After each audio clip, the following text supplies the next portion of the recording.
So ngayon guys, pupuntahan natin ang malaking baliti dito guys na naka dungaw sa Lake Prambolwang guys. So ipapakita ko sa inyo ang pinakamalaking baliti na nakadungaw sa lake ng Bolwang. Diyan po banda ang lake ng Bolwang. At saka yung pinakamalaking baliti diyan po guys. So ipapakita ko sa inyo. Kaya ngayon sisimulan na natin ang ating paglalakad at pagsusubaybay sa kagubatan na ito guys. So maraming salamat guys. So abangan nyo. Ipapakita ko sa inyo guys. Ito na guys. Oh. Okay, so ito na guys ang makikita natin dito guys. So dito tayo sa bandang taasang bahagi sa lake ng Bulwang. Diyan po banda ang Bulwang guys. So dadaan tayo ng mga masukal na lugar para marating natin yung malaking baliti sa yung baliti na nakadungaw sa Bulwang guys. So hanap tayo ng so dito tayo guys.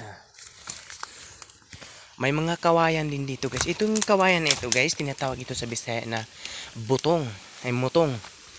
Itong kawayan na ito guys, makikita nyo guys. Dito banda guys, hindi to siya mutong pala guys. Ito siyang normal na kawayan guys, matinik to guys. Yung nandoon guys, ang tinatawag na butong. Walang tinik-tinik guys, walang katinik-tinik guys ko. So sunod, hanap tayo ng daanan guys para makarating tayo sa pinakamalaking baliti. Ito tayo guys. So kung hindi nyo makikita ang full movie na ito o full video na ito sa aking Facebook page, punta lang kayo sa aking YouTube channel. Makikita nyo itong buong buo at i-subscribe nyo at i-follow nyo ang aking Facebook page at i-subscribe at i-like nyo ang aking YouTube channel para makikita nyo palagi ang aking video at masusubaybayan nyo ang pag-alam sa mga kwentong story na ating makikita dito guys. So sinaunang panahon guys, sa mga Hapon guys, makikita natin dito ang baliti na ito ay nasa mapa ng mga Hapon guys. Makikita natin ang lake ng Bulwang ay nilalagyan ng kayamanan o ginto guys. So ito na po tayo guys. Guys, ito ba? Dadaan tayo sa Maisan guys. So Maisan,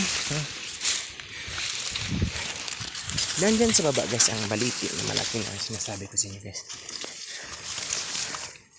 Pupuntahan natin guys para makikita nyong maigi guys. So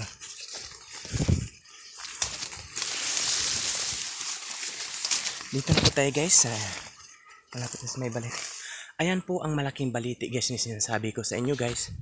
Ay siyang pupuntahan natin. Nakadungaw yan sa pinakamalaking lake Prambolwang guys. So wala nang daanan nito guys. Hanap tayo ng so gagawa na lang tayo ng sariling daan nito guys. Wala na talaga guys. So hanap tayo ng daanan guys yung medyo hindi masukal guys kasi delikado din kasi dito sa lugar na ito guys. Pag dumaan ka sa medyo masukal guys. So ito na pa lang yung daanan guys. Ito guys. Pag dumaan ka sa medyo masukal guys, baka matuklaw ka ng ahas guys. Maraming ahas dito guys. Yung tinatawag sa Tagalog, kung tawagin sa Tagalog ay sawa. Pero dito sa amin sa probinsya, ang sawa ay kapareho lang lahat. Isang pangalan lang po yan sa amin guys. So ito guys. Ouch! Ayan po guys, makikita nyo guys ang malaking baliti guys. So itong dito banda guys, ano din yan naman guys, baul o pinagsasakahan namin yan. Yung mga kamuting kahoy dyan, amin yan. At yung mga ardaba, yung bisol sa Bisaya guys, hindi ko po alam sa Tagalog yun guys. Ito guys, ito po ang malaking baliti na sinasabi ko sa inyo guys. Puntahan po natin ang puno guys para makikita nyo guys. So nakadungaw po ito sa malaking lake sa Prambolwang guys. So sa part 2 o sa susunod na video ko, ipapakita ko sa inyo ang lake guys. So hindi muna natin makikita dito banda ang lake ng Bulwang guys, kasi yung lake na yun guys, hindi yun lumilinaw. laging malabo yun guys, tag-araw man at tag-ulan, malabo yun guys. So hindi muna natin makikita dito guys dahil sa kadamihan ng mga puno. Tingnan nyo guys, dyan banda ang lake ng Bulwang guys. So hindi natin siya makita guys dito kasi may mga puno guys. So ang ipapakita ko lang po sa inyo ngayon ay ang balite, ang puno ng balite guys. So ito na guys, ipapakita ko na po sa inyo guys. So sa tingin ko guys, may hinuhukay dito guys, parang kinuhaan to ng kayamanan guys. So ito po guys ang didiscovery natin kung bakit hinukay to, kung anong kinukuha nila dito. Pinutol yung ugat ng balite. So mamaya guys, didiscovery natin yan, ay itatanong natin sa ating mga katandaan kung anong kinukuha dyan. So kung anong dahilan kaya pinutasan yan guys. So dito to, balik tayo sa topic natin guys, na nakapulma kasi may sample. So guys, ito na po ang malaking balite na makikita natin dito guys. Ito guys, dito tayo sa itaas guys. So dahil pagkatapos natin dito sa video ng ating balite, so papakita ko rin sa inyo ang kabilang bundok, ang kabilang bahagi ng bundok, kung gaano kaganda guys. Ito guys, ito po ang puno ng baliting na nandito tumubo sa itaas ng bundok guys.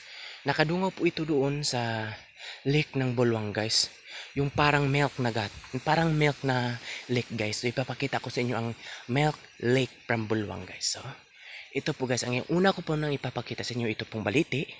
Pagkatapos natin ipapakita nito, isunod ko naman yung sa part 2 ng aking video sa from YouTube channel ko, dito doon sa lake sa Bulwang guys. So Sitio Bulwang, itong tinitiran ko, Sitio Bulwang to. So dyan po ang lake namin guys. So lagi kami naliligo dyan guys. So medyo mahirap makikita dito dahil sa kasukalan at sa kadamihan ng mga punong kahoy at mga damo.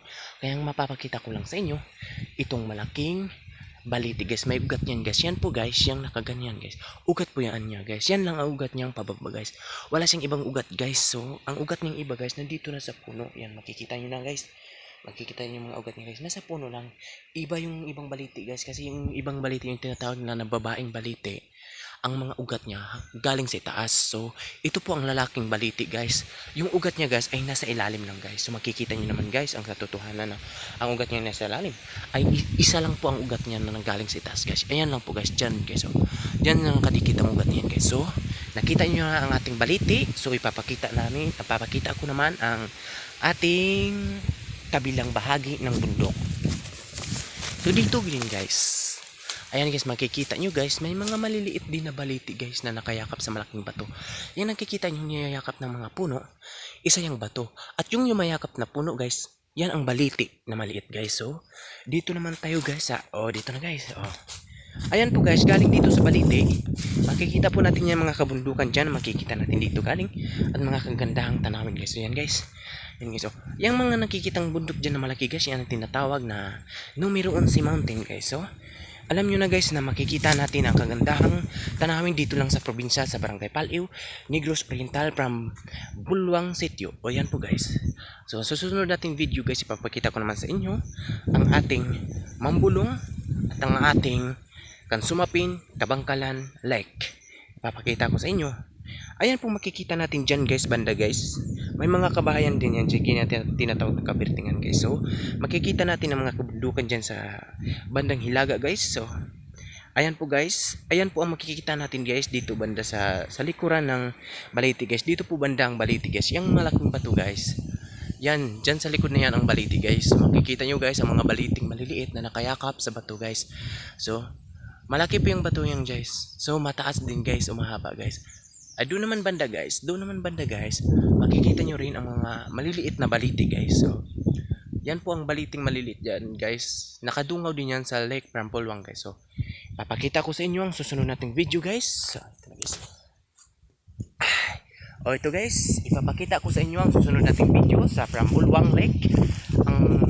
Ang lake na parang gatas na hindi lumilinaw kahit umaaraw man umulan. Ito po ang lake sa from Bulwang, Negros Oriental, Tanay City, from Paliw, Barangay. So maraming salamat po sa inyong pagsusubaybay sa aking video na ito, at sana i-follow nyo ang aking YouTube channel ay follow nyo ang aking Facebook page at sana i-subscribe nyo at i-like nyo ang aking YouTube channel. So hanggang dito na lang po tayo. So maraming salamat po sa inyong pagsusubaybay sa aking video at sa pagtingin nyo sa aking video. Salamat po sa mga supporters dyan. Shoutout na po ko sa inyo lahat. So thank you so much o maraming salamat. Hanggang sa sunod. Assalamualaikum. God bless and goodbye.